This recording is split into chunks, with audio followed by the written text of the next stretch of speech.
Hello again, everybody. This is vlog number 9 from a series of vlogs that we've been producing called From the Desk of Dr. Rob Robinson. And this vlog is going to focus specifically on ways that we can manage stress. And I heard an interesting statistic not long ago, I think from Dr. Herbert Benson, may have said this. He's a cardiologist that taught at Harvard and wrote many books on the relaxation response. But he said that 90% of the medical office visits in the United States are for stress-related illness, which is an incredible statistic in my opinion.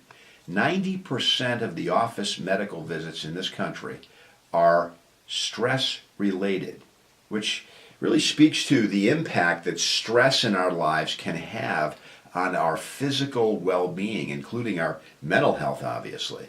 So I wanted this vlog to focus on some ways that we might be able to better manage stress. In fact, many times when people come into the office and work here in the office with me, many of the times the therapy is really around stress management and how people have, kind of created a tremendous amount of stress in their lives by not doing certain things that can have a very positive impact on lowering stress.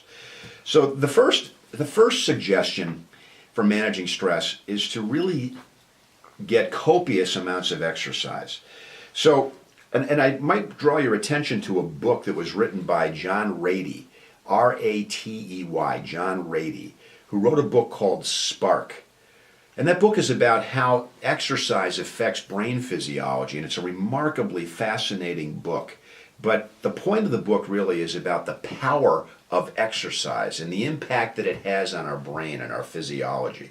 And by exercise, sometimes when people mention exercise, they kind of roll their eyes and say, oh my God, I haven't exercised in years, and the last thing I want to do is, start running marathons and all that stuff. But really, it's not about that. Even power walking every other day for 30 minutes to get your heart rate up can be an enormously powerful tool for managing stress, because repetitive physical exercise is a tremendous way of producing more serotonin in your brain, a neurochemical transmitter that actually helps our brain feel more calm and relaxed. It's a calming, quieting agent on our brain. So exercise every other day, 30 minutes, get your heart rate up, and then maintain that at least for over a period of 21 days, and it becomes a habit. In fact, after you start exercising routinely, it's hard to stop because you develop a positive addiction.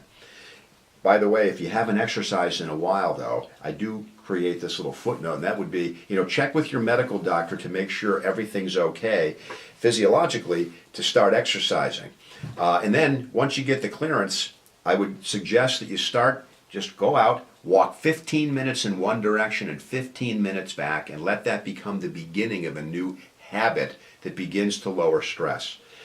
The second recommendation is sleep. It's incredibly important that people get enough sleep. One of the things that I see routinely in my office are people who are really sleep deprived. Their sleep hygiene is really challenged. People getting 4 or 5 hours of sleep. Many times I work with young adults that sleep maybe 4 or 5 hours, going to bed very late, getting up very early. And sleep becomes a restorative exercise that really helps people think clearly, feel better, mood improves when sleep hygiene is good. And it's important to try to work towards 7 or 8 hours of sleep per night so that you can begin to feel rested and creative and energetic and focused the next day. So it's best to try to eliminate, screen time right before you go to bed. Don't be playing on your iPhone and, video games right before you go to sleep. About a half an hour to an hour before you go to bed, it's a good idea to begin unwinding, calming down, maybe reading, giving your mind a chance to take a break so you can transition from waking into the sleep cycle more readily. But sleep is a very important component for stress management. The next tool I think that's really critical is practicing meditation and relaxation. And toward that end, I think it's important to create gaps in the day where there's quiet, spaceful, peaceful time. And many times it's great to meditate, sometimes 10 minutes in the morning, 10 minutes in the evening. We have a simple meditation exercise on the website, drrobrobinson.com, that you can utilize at any point. But practicing meditation is a great way for calming your mind, controlling your thoughts, and shutting down thinking so that you can have a more peaceful physiology. The next recommendation is time management. It's amazing how many people report the wasted time that they have in their life.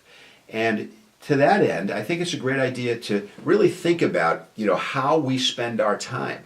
Taking a time management inventory, seeing where we're spending a great deal of our time, and then maybe beginning to toy with that and tinker with that so that we can either create more space to relax or create more space to get things done that after a while we begin to recognize that we wasted time and didn't get these things done, which then increases stress because we think about all these incompletes. So time management becomes a very powerful tool as well. And then the other tool is learning to say no to things, creating boundaries. Many people feel the pressure to say yes to everything, to please everybody, to be all things to all people at all times, and in the process, forgetting their own health and well-being. I think one of the most powerful stress managing tools is just learning to say no to things. Saying, I really don't have time. I want to create space for myself. Many people end up doing many, many things that they just don't want to do because they haven't been honest with themselves or others by just saying no. You don't have to do that in a way that's angry or resentful, but just to say, I really can't do this or I can't do that, which then creates a gap or some space in the schedule and some downtime. And the last one is make a plan for things that seem like they're out of control. A lot of people sometimes feel overwhelmed by things in their life, but they haven't really stopped necessarily and taken a look at this event or situation in more detail. And sometimes when we think of this project or this thing that we've been, worried about, and we create a plan for how we're going to approach it, not only in terms of the steps that we're going to take incrementally to get something done, but the time that might be needed and creating the time that might be needed to get that done. So these are just 6 quick tips on how to manage stress. We'll probably have more about these kinds of things as we go forward in future vlogs. But I thank you very much for tuning in to vlog number 9. And from the desk of Dr. Rob Robinson, have a great day.